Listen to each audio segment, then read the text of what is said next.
మీ ఆత్మను ధైర్యం సాయం చేయండి. తండ్రి మనతో ఉన్నారు. ఆయన కృపాసను బట్టి పవిత్ర సమయంలో మనల్ని కూడా పరిశుద్ధపరిచి పవిత్రపరిచి ఆయన కుమార్తెలుగా అంగీకరించడానికి ఇష్టపడుతూ ఉన్నారు.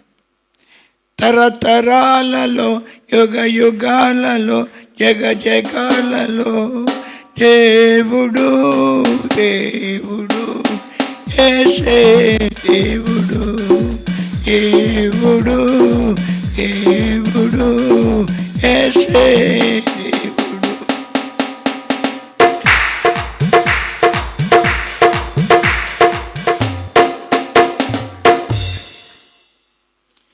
కృపయు కనికరము కలకాలం మీకు తోడుగా ఉండుగాక. ప్రతి విధమైన చీకట్లోంచి మీరు తొలగించబడి గొప్ప వెలుగుతో నింపబడదురుగాక.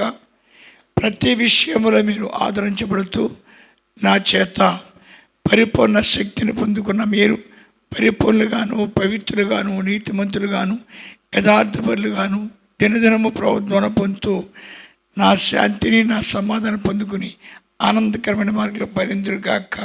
ఆమేన్. క్రీస్తునాలు మీకు అందరికీ శుభం కలుగునుగాక. ఆయన కృపాసను బట్టి మీరు మీ తరాలు మీరు మీ వంశాలు నిత్యాశ్రయానికి అర్హులుగా ఉందరుగాక. ఆమేన్. జీవం గల తండ్రికి 2 వందనాలండి. మీ అందరికీ నా ప్రియ వందనాలు చేస్తున్నాను. పాట పాడుకున్నాం కదా. దేవుడి స్తోత్రాలు. ఈ యొక్క రాత్రి సమయంలో దేవుడు మాట్లాడే మాట ఇదియే పరిశుద్ధత, ఇదియే పరిశుద్ధత, ఇదియే పరిశుద్ధత. దేవుడి స్తోత్రాలు. ఇప్పుడు మనం పరిశుద్ధ ఉపవాస మహోత్సవాలు ఉన్నాం.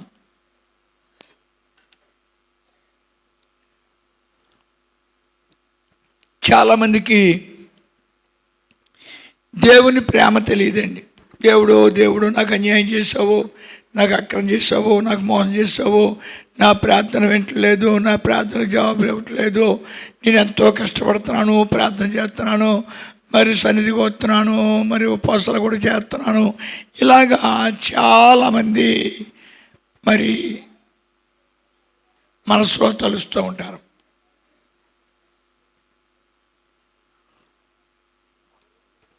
ఒక మనిషికి ఆశీర్వాదం రావాలంటే ఆ మనిషి పరిశుద్ధుడై ఉండాలి. పరిశుద్ధుడు అంటే ఎలా ఉంటాడు? అపరిశుద్ధుడు అంటే ఎలా ఉంటాడు? అపరిశుద్ధుడు అబద్ధాలు ఆడతాడు, మోసాలు చేస్తాడు, కపటంగా ఉంటాడు, మరి నటిస్తూ ఉంటాడు. ఇవన్నీ కూడా అపరిశుద్ధుడి యొక్క లక్షణాలు. ఈ అపరిశుద్ధుడికి ఆశీర్వాదం రాదండి. వాడిని దేవుడు ఉపయోగించడు. ఎవరినైతే దేవుడు గణపరచాలనుకున్నాడో, ఎవరినైతే దేవుడు ఆశ్రయించాలనుకున్నాడో వాళ్ళని దేవుడు పరిశుద్ధపరుస్తాడు. ఈ పరిశుద్ధపరచబడ్డ వాళ్ళు ఎలా ఉంటారు అంటే విరిగి నలిగిన ఆత్మను కలిగి ఉంటారు. ఎందుకు విరిగి నలిగిన ఆత్మను అని చూసినప్పుడు తల్లి గర్భను పుట్టినప్పుడు వాళ్ళందరూ కూడా పాపలు కనపడతారు కాబట్టి పాప లక్షణాలు వాళ్ళలో సంచారం చేస్తూ ఉంటాయి. అందుకే దావీదు మహారాజు అంటాడు, నా తల్లి పాపలో కన్నది కాబట్టి నేను పాపిగా మారిపోయాను. అంచేత ఈ పాపం అనే చీకటి ఎలా విడిచిపెడుతుంది? అబద్ధాలు ఎలా మానేస్తారు? మోసం చేయడం ఎలా మానేస్తారు? కపటంగా ఉండటం ఎలా మానేస్తారు? పెంతుకొస్తాను పండగ దినం వచ్చినప్పుడు అందరూ ఒక చోట కూడి ఉండేది.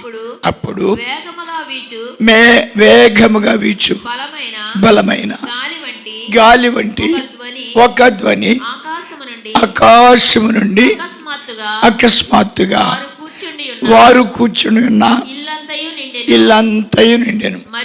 మరియు అగ్ని జ్వాల వంటి నాలుకలు విభాగించబడినట్లుగా వారికి కనబడి వారిలో ఒక్కొక్కని మీద వ్రాలగా అందరూ పరిశుద్ధాత్మతో నిండిపడిన వారు. ఈ వాక్యాన్ని దేవుడు ఆశ్రయించక ఇక్కడ మనకి చాలా మనం హిందూ కుటుంబాలను చూస్తుంటాం. మనకేదో నలుగురితో పాటు నారాయణ కులంతో పాటు పోయిందా నమస్కారాలు పెట్టుకుంటూ ఉంటాం. అదే సిద్ధాంత ప్రకారంగా క్రైస్తవులుగా వస్తాం. ఇక్కడ కూడా రకరకాలుగా దండాలు పెట్టుకుంటూ ఉంటాం. అయ్యా నీకు మా చేపల చెరువు బాగా పండితే నీకు ఇంత ఇస్తానయ్యా, మా అబ్బాయి క్లాస్ పాస్ అవుతే గుండు కొట్టింతానయ్యా, ఇలాగే ఏవో చెప్తూనే ఉంటాం దేవుడికి. సరే, మొత్తానికి మన ప్రార్థనలు ముందుకెళ్తాయి. అయితే యేసు ప్రభు వచ్చినప్పుడు గొప్ప గమ్మత్ జరిగింది. ఆ గమ్మత్ ఏంటంటే యేసు ప్రభు ఎందుకు పుట్టాడు? నీకు విషయం తెలుసా? యుగ యుగాలు తరతరాలు నువ్వు చోటున్నావు. ఎక్కడ? తండ్రి దగ్గర, పరలోక రాజ్యములు. పరలోక రాజ్యం నుంచి భూలోకంలో పడిపోయావు. భూలోకంలో పడిపోయిన తర్వాత నీవు నరుడిగా మారిపోయావు. నీకేమొచ్చినాయి? నర లక్షణాలు వచ్చేసినాయి, నరలేక లక్షణాలు. అందుకే మన హిందూ మతులు అంటూ ఉంటారు, పాపం చేసి జన్మెచ్చే పాపేచ్చే, పాపేచ్చే కర్మెచ్చే, త్రాహిమాం త్రాహిమాం. పాపం చేసి చావాలి, మళ్ళీ పుట్టాలి. ఇప్పుడు పరలోకాంచి భూలోకంలో పడిపోయిన తన పిల్లలను మరణపు ముళ్ళు విరిచి పరలోక రాజ్యం తీసుకెళ్ళడానికి మహాతండ్రి గారు ఒక ప్లాన్ చేస్తున్నారు. నా పిల్లలను ఎలా తీసుకెళ్ళాలి? చాలామంది దేవుడికి మేము అలా చేస్తాం, కానీ దేవుడు చేసిన మేలు మర్చిపోకూడదు. ఆయన ఆలోచించి ఒక నరుడిగా పుట్టి మరి ఆయన పిల్లలకు పాప పరిహార్థబలు చెల్లించి తిరిగి లేచి ఆయన వాళ్ళ మధ్యకు వచ్చాడు. ఎందుకు వచ్చాడు ఈయన? నరుడిగా ఉన్న నీకు పరలోక రాజ్యం తెలియదు, నరుడిగా ఉన్న నీకు దేవుడు తెలియదు. 14 వచ్చింది చూడమ్మా. నా నామమున మీరు నన్ను ఏమి అడిగినను నేను చేతును. మీరు నన్ను ప్రేమించిన యెడల నా ఆజ్ఞలను గైకొందురు. నేను తండ్రిని వేడుకొందును, మీ యొద్ద ఎల్లప్పుడూ ఉండుటకై ఆయన. నీవు ఆయన ఆజ్ఞలు పాటించాలంటే, నీవు పరిశుద్ధుడిగా ఉండాలంటే నీకేం రావాలంట? పరిశుద్ధాత్మ రావాలని ఆయన బ్రతుకున్న దినాల్లో చెప్పారు.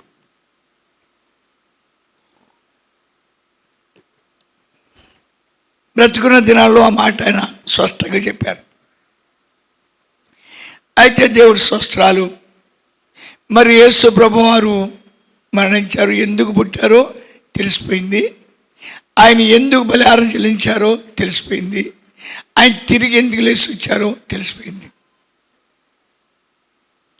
అయితే మనం దేవుణ్ణి నమ్ముకున్నాం, మనం కోరుతూ ఉంటాం. అయ్యా నా పిల్లలు చూడయ్యా, అయ్యా నాకు అనారోగ్యం అయ్యా, అయ్యా నా జీవితంలో సుఖం లేదయ్యా. ఈ కోరికలే కోరుతాం. ఆ కోరికలు ఎవరండి? లోక సంబంధమైన కోరికలు. నువ్వు దేంట్లో కాలు పెట్టట్లేదు. ఆధ్యాత్మ నీవెవరో నువ్వు తెలుసుకుంటలేదు, దేవుడు ఎవరో నువ్వు తెలుసుకుంటలేదు. అందుకు నువ్వు ఎలా ఉన్నావంటే ఓ సామాన్య మానవుడిగా అబద్ధాలు ఆడుతున్నావు, మోసాలు చేస్తున్నావు, దేవుడిని మోసం చేస్తున్నావు, ఇంకా రకరకాలుగా జీవిస్తున్నావు. కానీ ఎంతగా నువ్వు దేవుడి బిడ్డ అయినా నువ్వు ఎదగట్లేదు. నీలోకి ఒక సంతోషం రావట్లేదు. ఎందుకు రావట్లేదంటే నీకు పరిశుద్ధాత్మ రాలేదు కాబట్టి. ఈ పరిశుద్ధాత్మ ఎప్పుడైతే నీలో ప్రవేశిస్తో, ఈ పరిశుద్ధాత్మ ప్రవేశించాలంటే నువ్వేం చేయాలి చూద్దామండి ఒకసారి. 1 యేసే క్రీస్తు అయి ఉన్నాడని నమ్ము ప్రతివాడును అది దేవుణ్ణి నమ్ముకుంటే నడుంపుడు తగ్గుద్ది, దేవుణ్ణి నమ్ముకుంటే చేపల చెరువులు పండుతాయి, దేవుణ్ణి నమ్ముకుంటే ఇప్పుడు ఇక్కడ కూర్చున్నారు కొంతమంది, ఈ 47 దినాలు ఇక్కడ ఉంటే నాకు షుగర్ తగ్గిపోద్ది, 47 దినాలు ఇక్కడ ఉంటే నాకేదో మరి ఆర్థికంగా ఏదో డెవలప్ అయిపోతాను, ఆ ఇంటికాడ మట్టి చేసేదే ఉంది, ఎక్కడెళ్ళి కాసేపు కూర్చుంటే అయిపోతున్నాడు పని అనే ఉద్దేశం కలిగి మీలో చాలామంది ఉన్నారు. అసలు యేసు ప్రభు పుట్టడానికి ఆ కారణం కాదు. యేసు ప్రభు పుట్టడం కారణం ఏంటంటే నీకు పునరుద్ధాన శక్తిని ఇవ్వడం కోసం పుట్టాడు ఆయన. యోహాను 3వ అధ్యాయం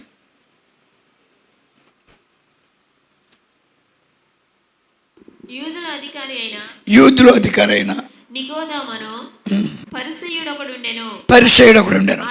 అతడు రాత్రియందు ఆయన యొద్దకు వచ్చి బోధకుడా నీవు దేవుని యొద్ద నుండి వచ్చిన బోధకుడవని నేను ఎరుగుదును.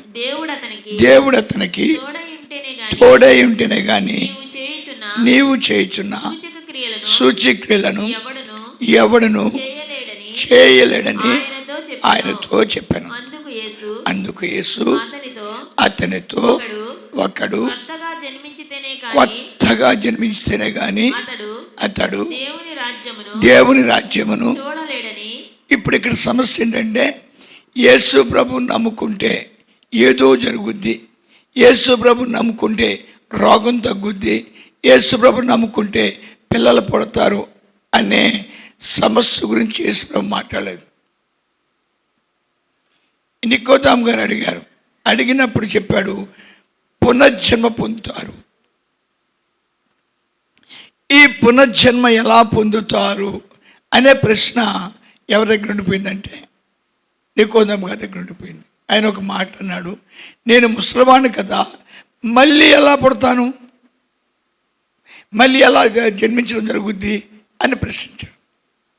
దానికి ఆయన ఏం చెప్పాడంటే కొద్ది కాలం వేచించుండు, దీని రహస్యం బయలుపడుతున్నాడు. అలాగే యేసు రక్తం భూమి మీద ఒలికించబడ్డప్పుడు నికోదేము గారి యొక్క నేత్రాలు తెరబడ్డాయి, నికోదేము గారి యొక్క ఆత్మజ్యోతి వెలిగించబడింది. అప్పటిదాకా వేదాలు బోధిస్తున్నాడు, అప్పటిదాకా ఈ చెలివేసిన వాళ్ళు ఓ ప్రథముడుగా ఉన్నాడు. ఇప్పుడైతే యేసు ఎవరో తెలుసుకున్నాడు. యేసు ఎవరు తెలుసుకున్నాడండి? సృష్టికర్త అయిన దేవుడు. మరి నికోదేము నేను ఒక ఎదవనే, పనికిమాల ఎదవనే అనుకున్నాడా?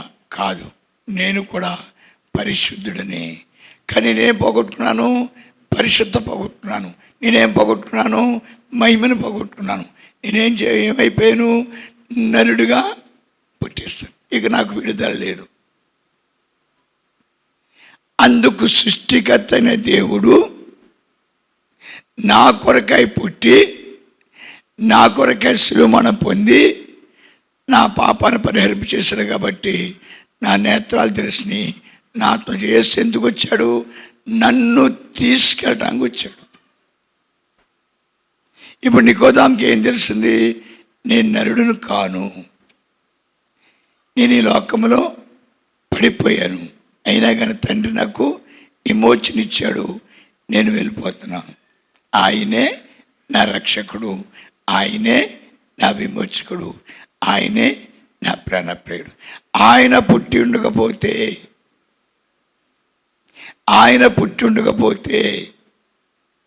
నేను ఎంతగా ప్రేమించాడు. నువ్వు పరలోకానికి భూలోకంలో పడిపోతే, నరతమ్ముడిగా మారిపోతే, ఏదో కులంలోకి వెళ్ళిపోతే, ఏదో జాతిలోకి వెళ్ళిపోతే నెత్తుక్కుంటూ వచ్చి నీ పాపాన్ని గడిగి నేను తిరిగి పునరుద్ధాన శక్తినిచ్చి ఆది అందు వాక్యం అన్నది, వాక్యము దేవుడికి ఉన్నది, వాక్యం నీతో మాట్లాడుతున్నాడు. అందుకే అపోస్తలుడైన పౌలు గారు అంటాడు ఎఫెసీయులు 1:6 చూడమ్మా.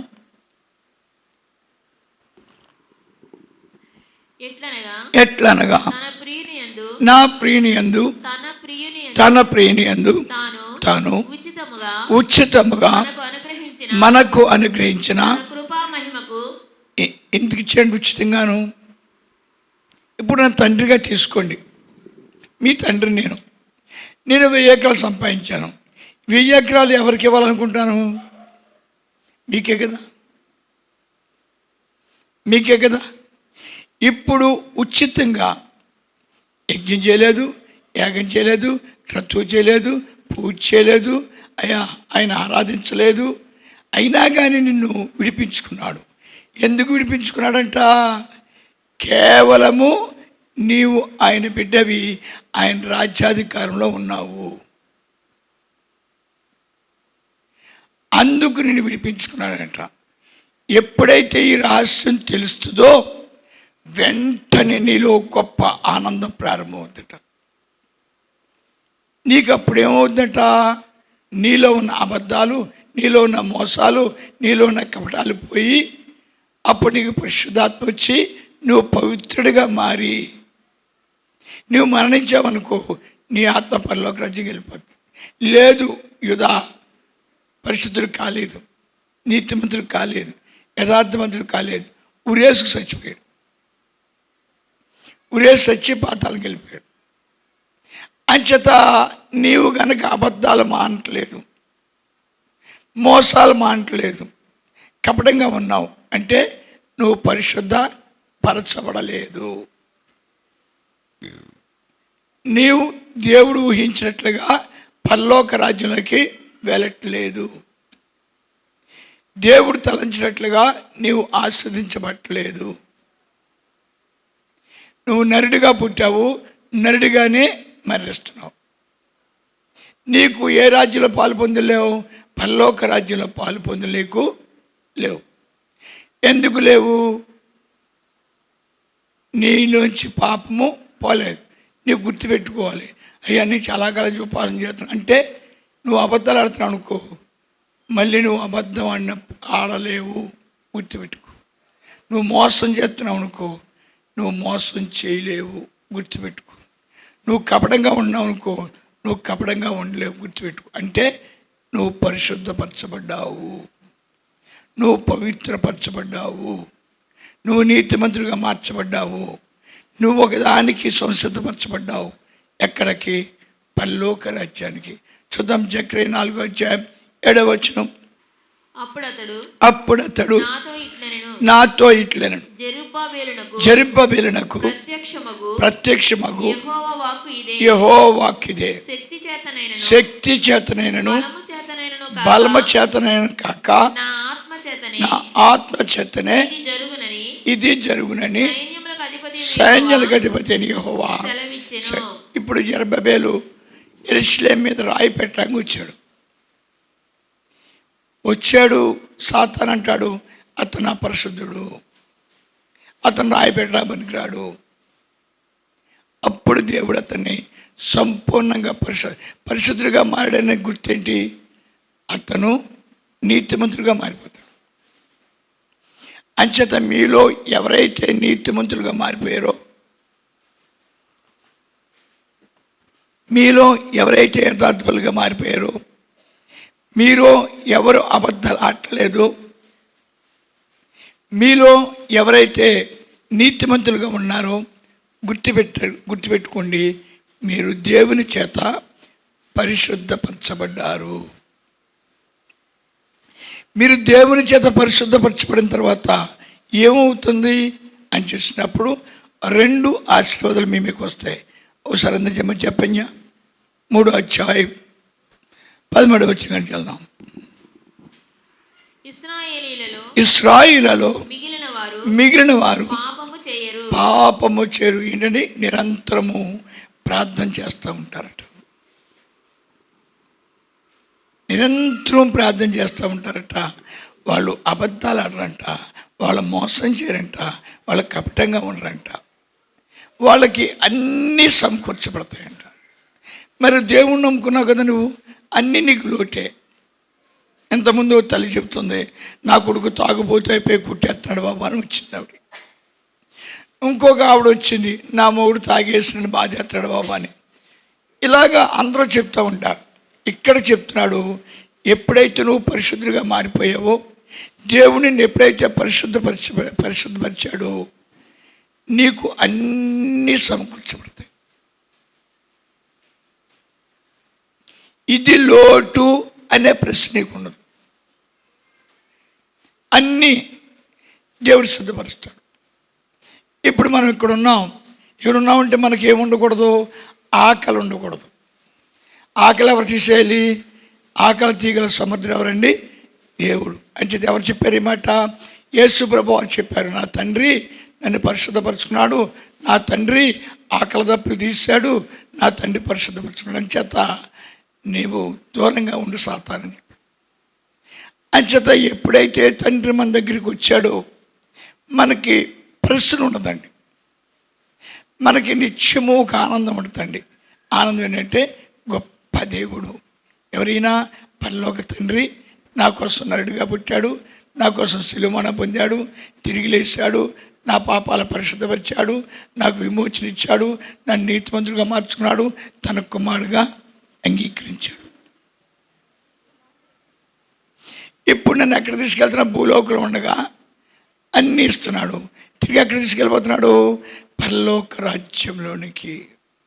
దేవుడు ఎంతగా ప్రేమించాడు అని నువ్వు ప్రశ్నించుకుంటే, పరలోక తండ్రి నిత్యస్థుతి మహిమ ప్రభావాలతో కలుగున్నాడు. నీవు భూలోకంలో పడిపోయావు,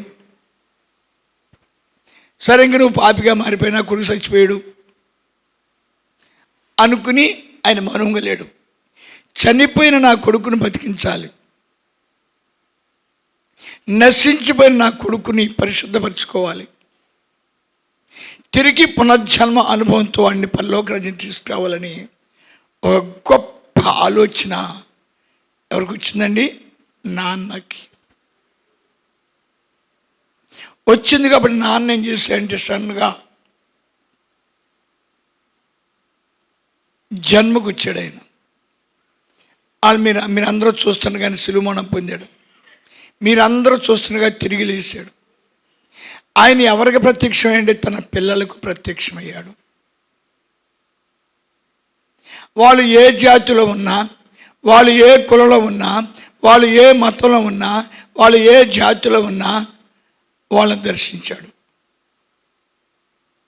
దర్శించి వాళ్ళకి తిరిగి పునరుద్ధాన అనుభవాన్ని ఇచ్చాడు. ఎప్పుడైతే ఈ సత్యాన్ని తెలుసుకుంటావో, తండ్రిని ఎంతగా ప్రేమించాడో, అయిపోలే పోనే వాళ్ళు చచ్చిపోయారు, అలాగైపోయారు, పోనే అయిపోలే అని విడిచిపెట్టలేదు. తానే పాపిగా మారాడు, తానే శాపగ్రస్తుగా మారాడు, తానే తిరిగి లేచాడు, నిన్ను ఎత్తుక్కుండా వచ్చాడు. ఇవాళ నువ్వు చెప్పొచ్చు, నేను భక్తుడిని, నాకెంతో ప్రవచనాలు ఉన్నాయి, నాకెన్నో ప్రవచనాలు ఉన్నాయి, నాకెన్నో వాక్కులు ఉన్నాయి, నేనెంతో భక్తుడిని, నేనెంతో నీతిమంతుడిని అని చెప్పేవాళ్ళని సాతాను ఏం చేస్తుంటా? విశ్వాసములు కాదులేదు. యేసుప్రభు అంటే దానికి ప్రేమ ఎక్కువ కాబట్టి ఏమండు, కానీ సాతాను అంటున్నా విశ్వాసములు కాదు అని ఉమ్ముతాడంట. ఎవరండి? సాతానుడు. తండ్రి ఇంత గొప్ప కార్యం చేసి ఆడి కోసం చేయలేదు కదా, ఆడి కోసం పుట్టలేదు, ఆడి కోసం శిలువ పొందలేదు, ఆయన రక్తం పెట్టాడు, పాపాలకు అడగలేదు, ఆడికి విమోచన లేకపోతే ఆడు విమోచన ఇస్తే విజయమే పరలోక రాజ్యం, విజయమే అని ఆడు పాడును, లేకపోతే కనకదుర్గమ్మ పాడును, జలదుర్గమ్మ పాడును, ఏపోతామంటే మా ఊళ్ళమ్మ పాడును. విజయానికి కారణము నా తండ్రి నా కోసం వచ్చిన పాడును. కానీ పాడలేదు వాడు. ఎందుకు పట్టలేదు? వాళ్ళ మరణ బొమ్మలు విరవబడలేదు, వాళ్ళు పరిశుద్ధపరచబడలేదు. అందుకే వాళ్ళు ఏమంటారు? రక్తం రక్తం రక్తం రక్తం రక్తం రక్తం అంటే మీద అవుతూ ఉంటారు. ఆయన చేత నా పిల్లరా, నిజంగా నీ తండ్రి నిన్ను ఎంత ప్రేమించాడో తెలుసుకుంటే నీ వడలు వణికిపోతాయి. ప్రేమించిన వాళ్ళు ఏం చేస్తారో చెప్పాడు యేసు ప్రభువు. ఒడియాహాన్ 5 అధ్యాయం బిడ్డ. పుట్టించిన వారిని ఏం చేస్తారంటండి? తనకన్నా ఎక్కువగా ప్రేమిస్తారండి దేవుని. నాయన నువ్వు పుట్టుండకపోతే, నాయన నువ్వు శిలువ పొందుండకపోతే నేను క్రైస్తవుని కాలేను. క్రైస్తవుడు అవ్వాలంటే అవ్వాలి నువ్వు. బ్రాహ్మణ తల్లి గర్భానికి వెళ్తే బ్రాహ్మణ అయిపోతాడు, రాజుల తల్లి గర్భానికి వెళ్ళిపోతే రాజులు అయిపోతారు. ఎలక్ట్రో తల్లిగారి పనికి వెళ్తే ఎలక్ట్రోడ్ అయిపోతాడు. క్రైస్తవుడుగా మారాలంటే ఏం చేయాలంటే ఏం చేయాలి? నువ్వు దేవుని దగ్గరికి రావాలి, నీ పాపాన్ని పరిహారం చెల్లించాలి, నీ పాపం కడగాలి, నీ మనోనేత్రాలు తెరవాలి, నీ ఆత్మజ్యోతి వెలిగించాలి, నిన్ను పరిశుద్ధపరచుకోవాలి. తిరిగి తన కుమారుగా పరిశుద్ధపరచలేదు, ఇది అలాగే అయిపోతావు అంతే. అందుకే ఏం చేస్తామంట, ఈ లోకములో నువ్వు ఇంటి కోసం ప్రార్థన చేస్తున్నావు అనుకో, నువ్వు ఇంటిని ప్రేమిస్తున్నావు.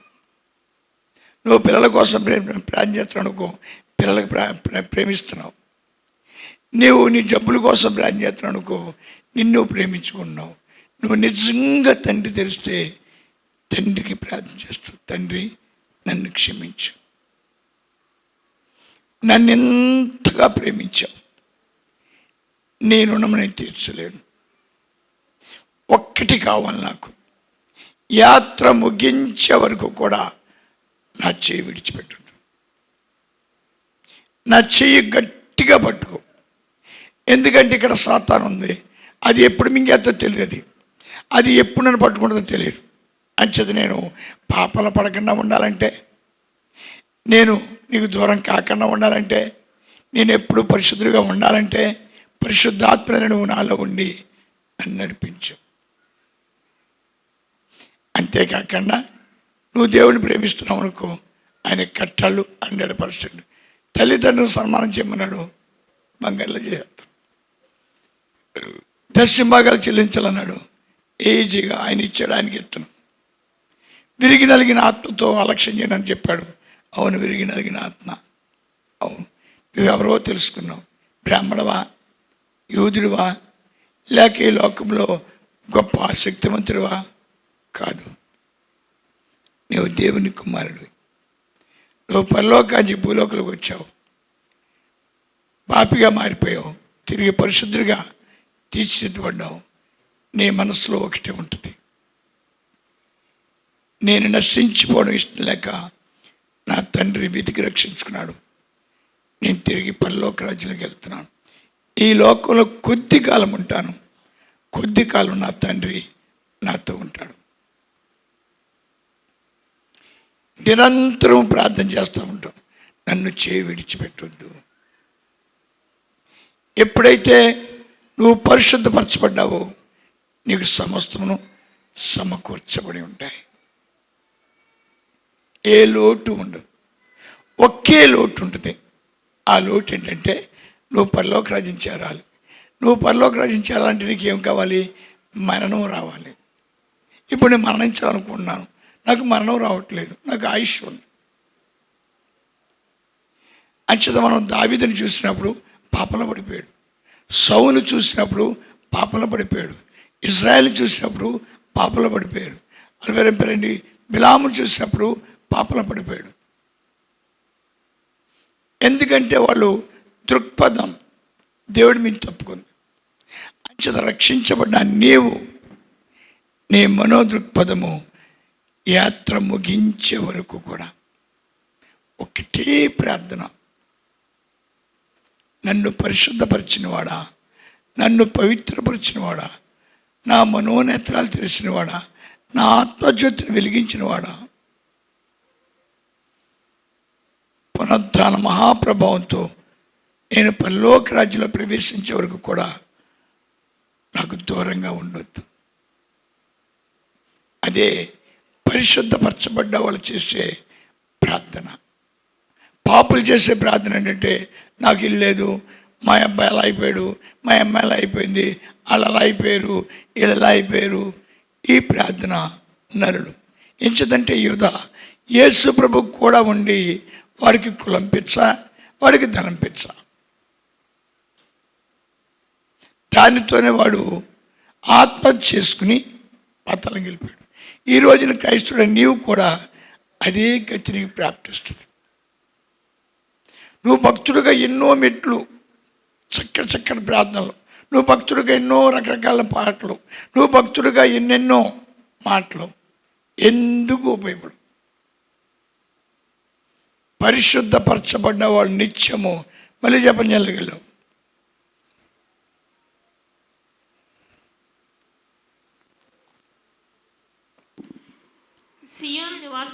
సియోను నివాసులారా ఏం తెలుసుకుంటారంట? మేము పరలోకాన్ని చూచాము, మేము పరలోక రాజ్యానికి వెళ్ళిపోతున్నాం.